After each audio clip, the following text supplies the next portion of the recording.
Warning, spoilers ahead. The short version of the story is this.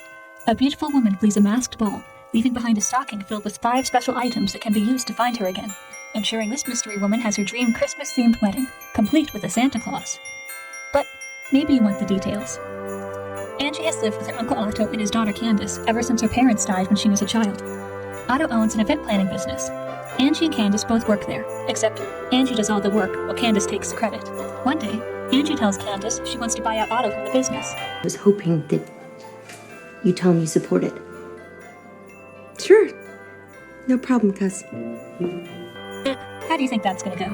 Yeah, well, Candace and I discussed it already. She convinced me that you girls can handle it. The same way you run them together now, you can run them together forever. Pretty badly. You work for me. Anytime, day or night, anything and everything I need, no excuses. For how long? Until I get married, which, if I meet one of these rich bachelors at the Carmichael Ball, will be very soon. Okay, even worse. This is Nicholas, and not Saint Nick. We'll get to him later. Nicholas is a single man in possession of a good fortune who is in want of a wife. Actually, he does need to be married to get his inheritance.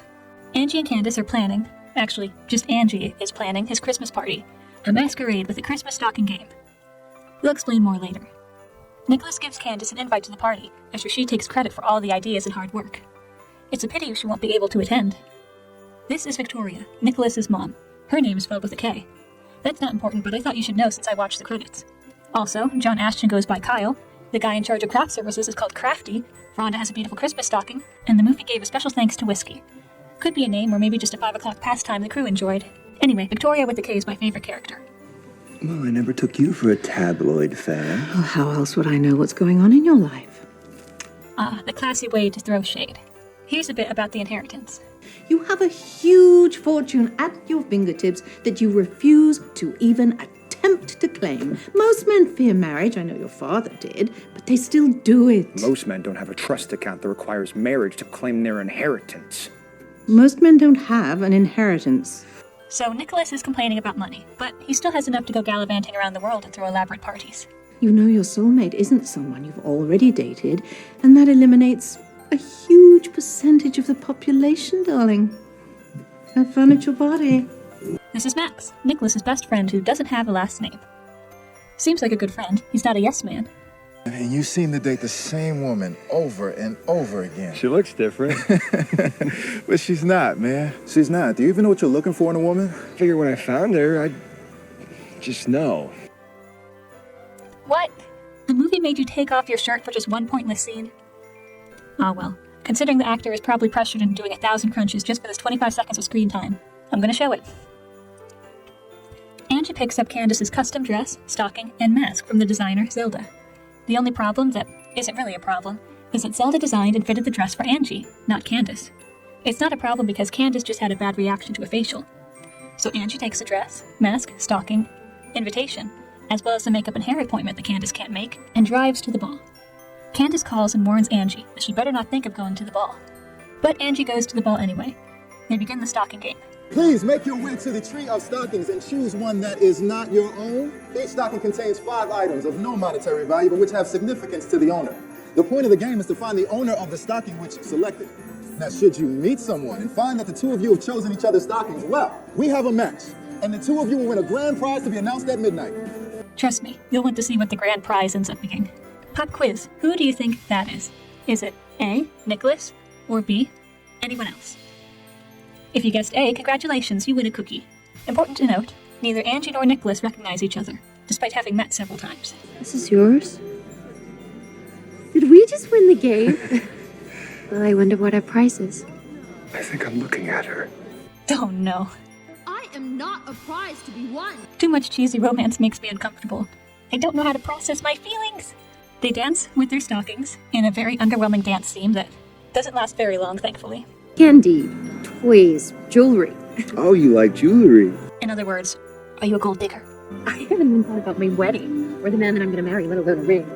I just feel like when you know, I'll know. Oh my goodness, she said the same vague thing that I said earlier.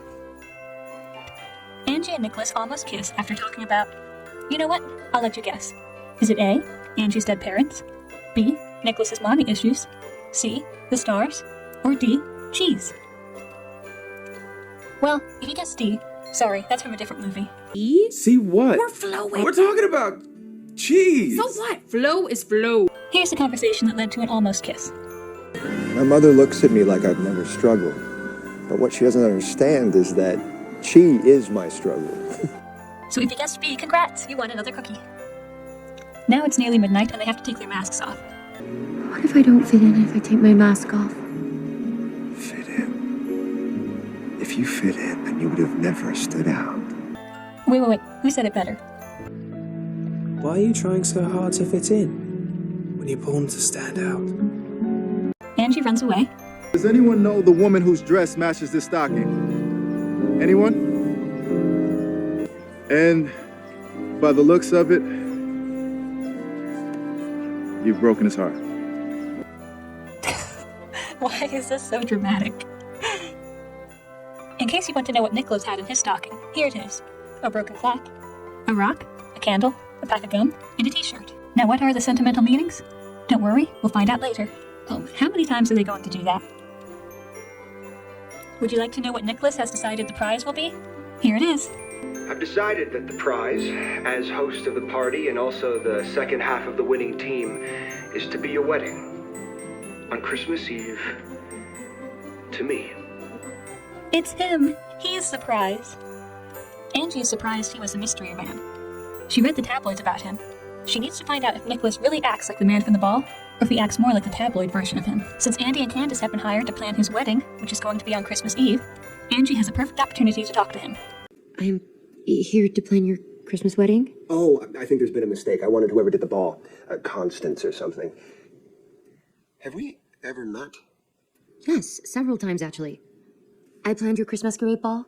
I work with my cousin Candace. Not off to a good start. You see, I've met more outstanding women than most men do in their entire lives. So for a woman to stand out to me, well, it's very rare.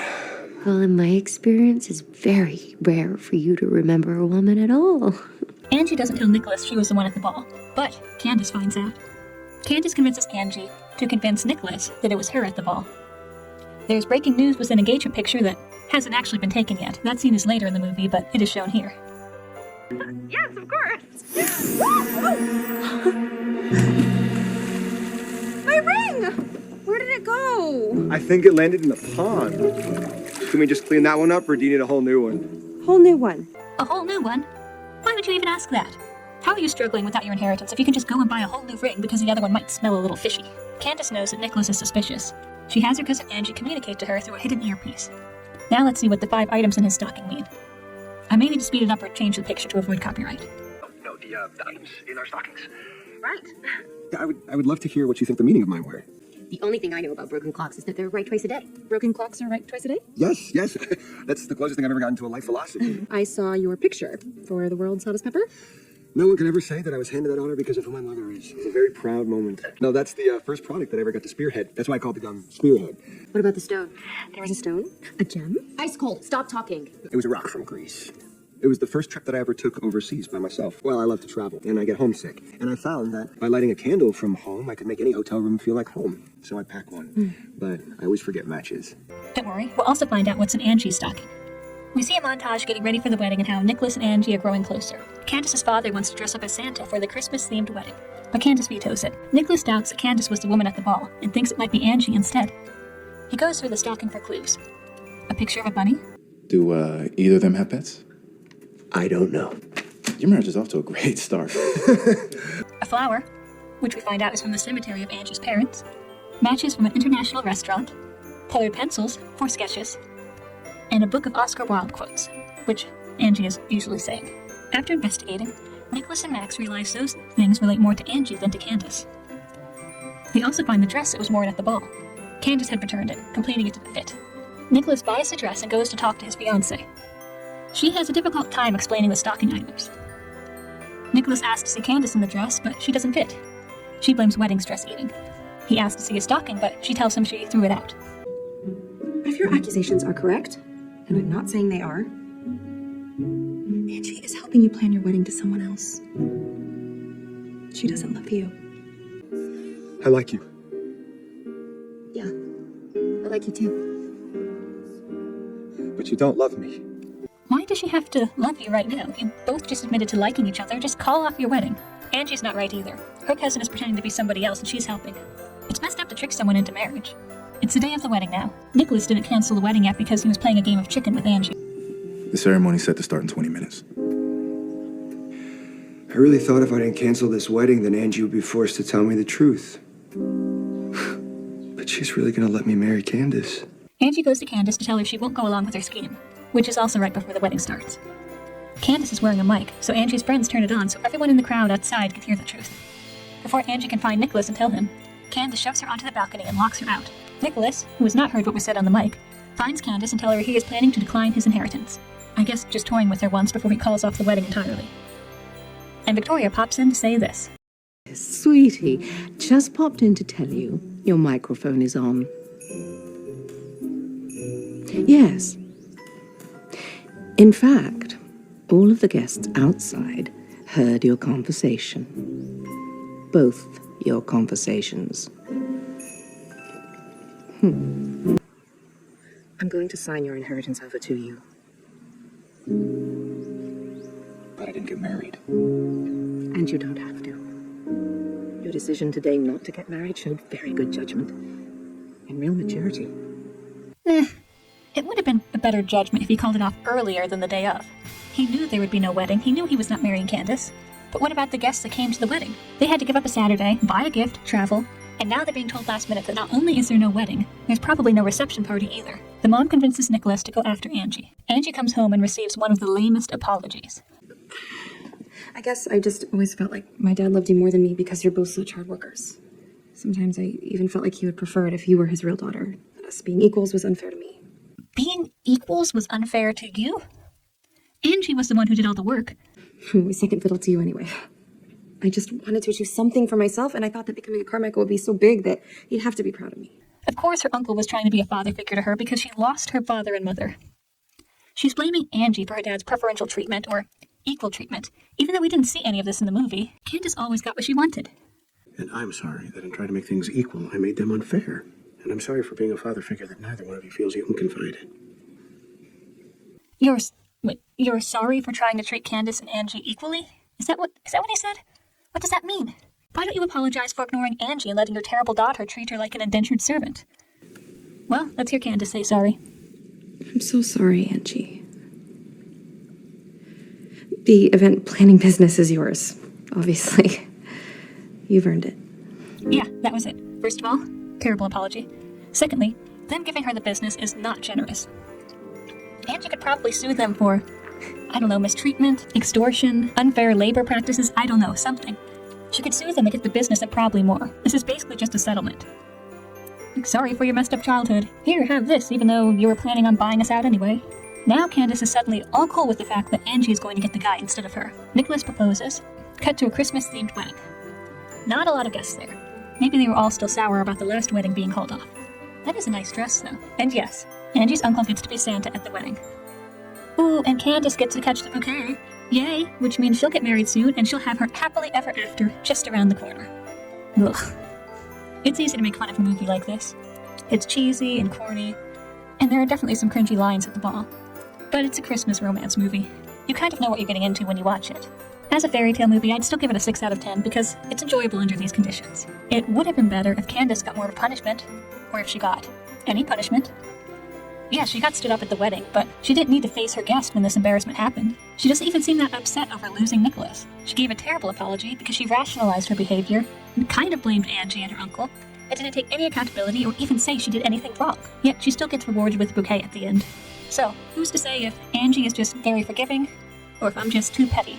So if you enjoy Hallmark Christmas movies, you'll like this movie. If you're looking for something with more substance, or something that isn't cheesy like a Hallmark Christmas movie, then this movie isn't for you. Anyway, thanks for watching. Merry Christmas!